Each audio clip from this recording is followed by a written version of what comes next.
street. And we are going to get an update now, a live updated press conference on the update of that explosion we were just covering. Let's listen in. Thank you, though.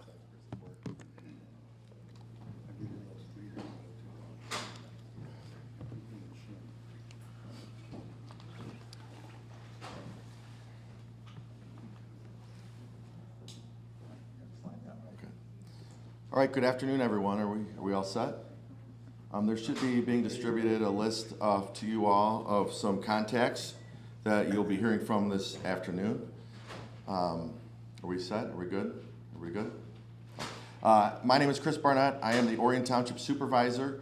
I have the privilege of serving this great community. We're here to talk about the event that happened last night in Kennington Newtown condos, the condo explosion that happened approximately 6:23 p.m.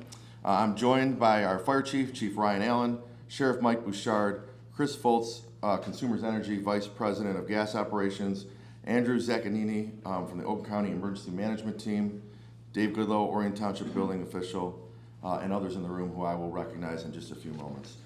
First and foremost, just want to thank the community and thank our residents for the incredible show of support in response to this horrific incident. You'll hear a little bit more from the chief in a minute, but it is an absolute miracle, if you have seen that scene that we are talking currently about no fatalities. I want to thank the more than a dozen local agencies that showed up to assist us. We will name them all later when we get some rest, but it was an incredible scene of teamwork out there, and that's when our community shines the best. Today you're going to hear a few updates. I'm going to first hand it over to the fire chief, and then we'll hear from Sheriff Bouchard, then we'll hear from consumers, and then I will talk a little bit about the response and how people can help, because we have been inundated, and we are so grateful for the people that want to help these residents. So first, Chief Allen. Thank you, Chris. So as we know, there was an explosion last night at one of our condo apartment buildings. The response concluded last night with fire units leaving the scene by about 1:30 in the morning. Left it with the Sheriff's Department so that a continued security detail could be placed so we could come back. This morning it's a big methodical dig through in order to be able to start the investigation as to the cause and origin of the explosion.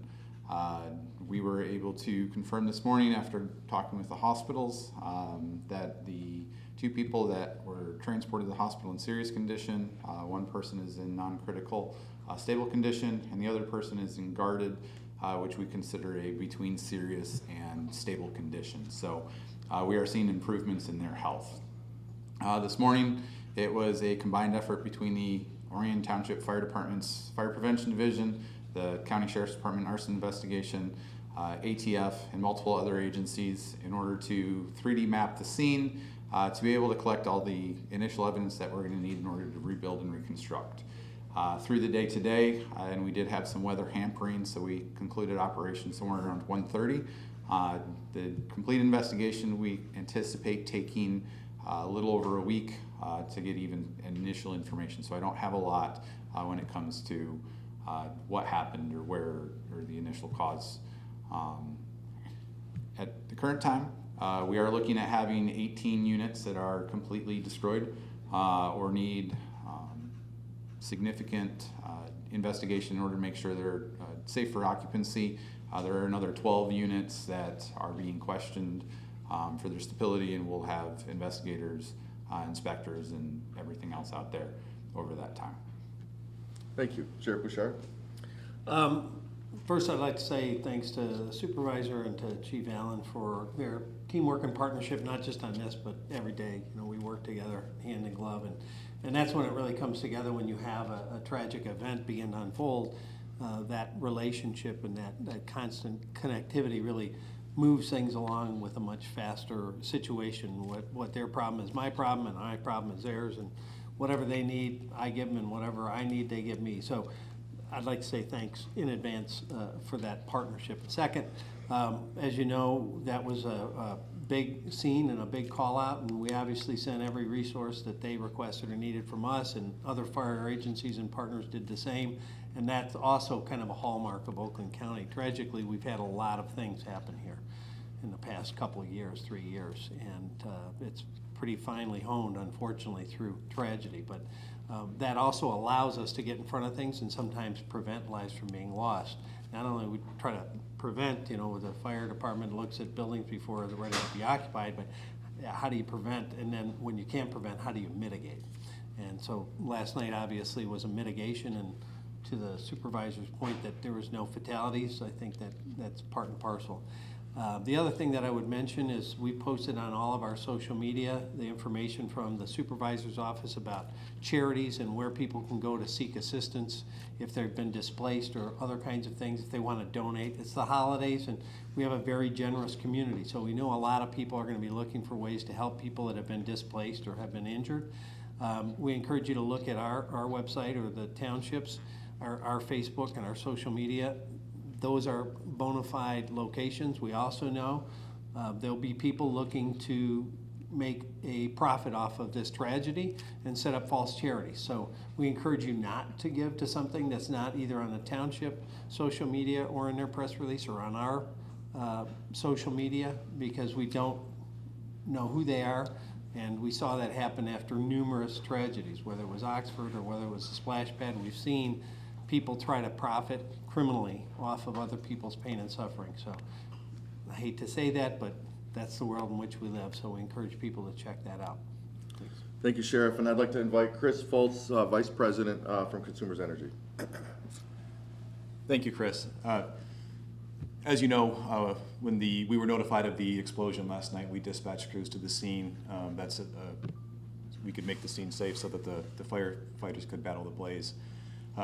When we do that, there are standard checks that we do. So once we made the scene safe by turning off the gas, we're able to turn off the gas once we work with our first responders and they say you may approach. We do that, we shut the gas off, and then they continue with containing the fire.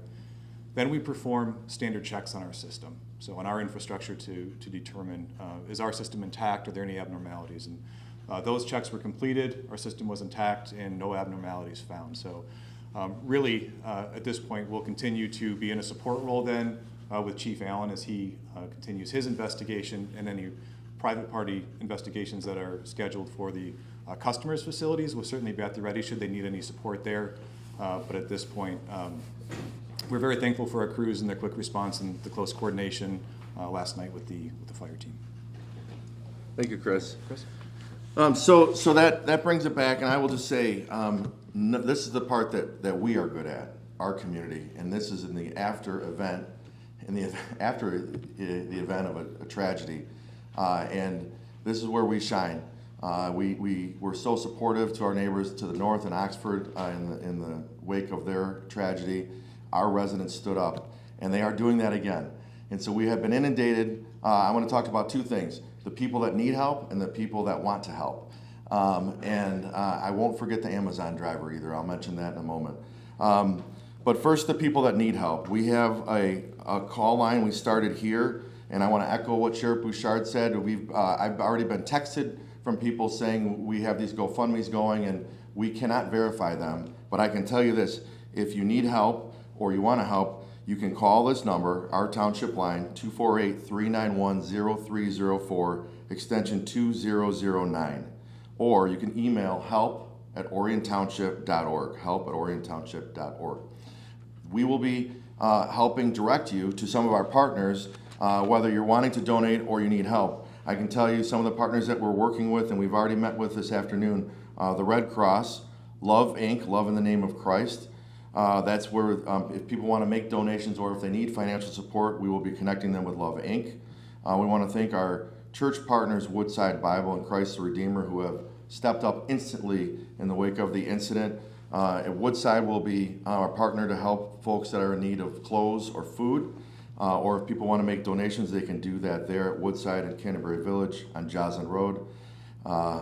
North Oakland Community Coalition is helping us triage people that are calling in that need assistance, that might be displaced, or might need some mental assistance. The Lake Orion Community School District, led by Superintendent Heidi Mercer, has been actively working with us. Obviously, our partners at the Sheriff's Office and Consumers Energy.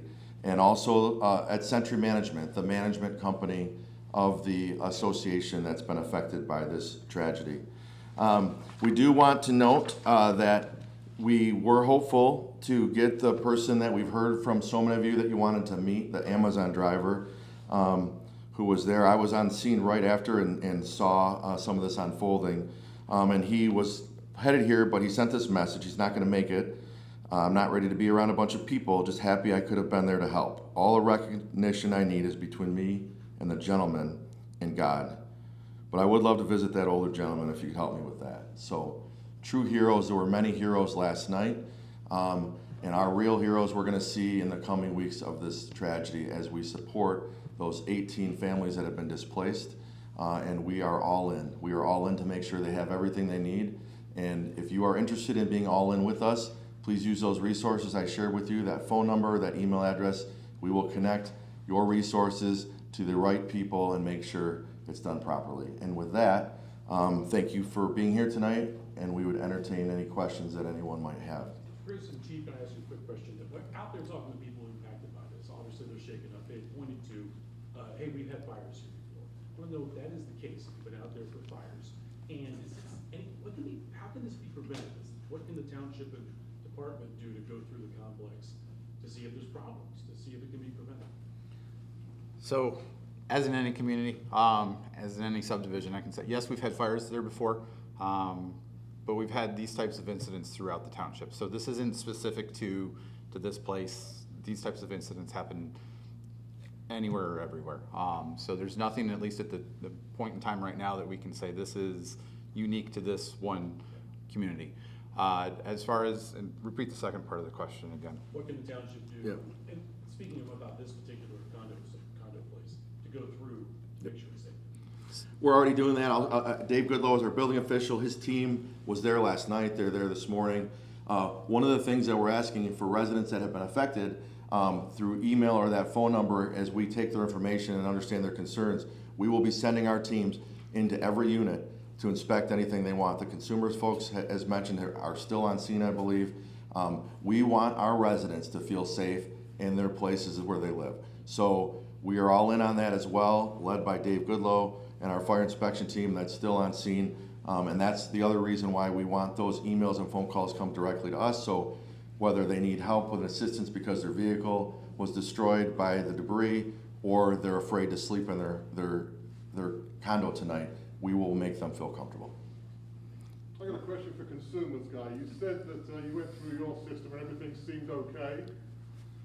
Correct, yeah. And just explain where your responsibility stops and the homeowners begin. yeah, so, and again, when we dispatch crews, the first thing, and I really want to say this too, is for those, two residents who were injured and everyone else who was impacted, our first and foremost, our thoughts and prayers are with them here as we talked about the difficult road they may have ahead. So our thoughts are with them right now. Secondly, and then as we arrive on scene and we perform our checks of our system, so our system is really the gas main and then the service up to the meter. And so we have men and women who work day in and day out to make sure that system is safe. And safety is our number one priority. And our customers can feel safe that our system will have the gas there when they need it and that they will be safe in doing so. Beyond the meter, then it becomes the customer's ownership in any building. And so that's where Chief Allen will continue his investigation. Any other private parties that may have a site examination, we can certainly be available to support that, but really we want to make sure that we do those checks on site and that our system is intact. And again, what we found is it was. And you found everything up to the meter was in good working order? That's accurate. Okay, Yeah, thanks. correct. Thank you. Okay. Thank you. People watching at home say, can this happen at my place? Is there anything they can do right now to check out anything? That's what our crews are for. So when we're thinking about our system and our infrastructure, that's what we have, 1,800 men and women who are skilled, hardworking, and dedicated day in and day out, making sure that system is safe. So those at home and they're thinking about, are the pipes coming up to my house safe? They absolutely are. Thank you. Anything else? Chris, just touch on the community real quick, if you could. I spoke to a couple of people over there, helped get one of the ladies out, a young couple just moved in. It seems like the entire community worked in tandem last night. I mean, look, I've had the privilege of serving here for 12 years, but I put our community up against any community when it comes to things like this. We step up. I've heard from so many individuals that I know And I met people that I knew out there that lived there, that I already knew, but that were coming there to try to help. So we know these people will be well taken care of. It's horrible what's happened to them, but if it ever happens to you, you're lucky if it happens in Orion Township. The people that were involved, could they have had any indication that an explosion was imminent? And that was an update on a condo explosion in Orion Township. Officials said it was an absolute miracle that there were no fatalities in the blast. 2 people who were transported to hospital in critical condition have improved overnight. The one improved slightly. They said the full investigation to determine the cause of the blast will take about 1 week. Stay with CBS Detroit as we follow this developing story. We'll be back after the break.